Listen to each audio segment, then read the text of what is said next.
If you ask most graphic designers what they think of Papyrus, they're probably gonna say, leave me alone.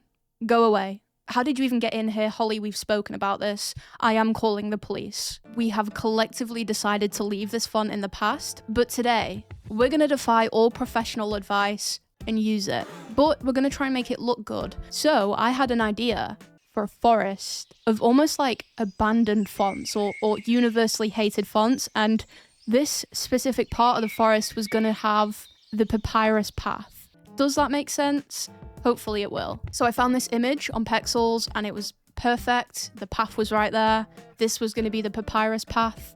And what I did was I added noise, added a threshold, and I basically just separated the image into different blocks of color so we could maybe differentiate parts of the design and the layout. I wanted this blue, pink, magical thing going on. So this was the color palette that I decided on.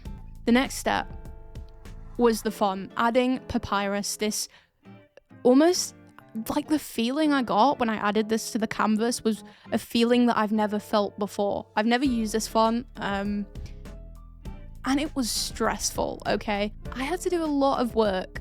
The kerning was just questionable. It did not make sense. Also, the size of the uppercase letter compared to the lowercase was crazy. It looked like a parent and a child, but the child was like a baby and the parent was really tall. So I added a stroke, a drop shadow, I made it bolder, modified it pretty heavily. I don't know if this counts as cheating. Let me know what you think, but this is the best I could do, guys, okay? Now, the papyrus path.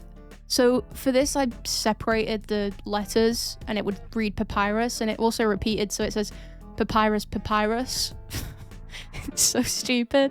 And for this, I kind of blended it into the floor, and I also used the distort tool on Photoshop to kind of give it that perspective, like it was sitting and it was going up and about on its own thing. I'm so bad at explaining things, and I feel like this is going to be a problem, okay?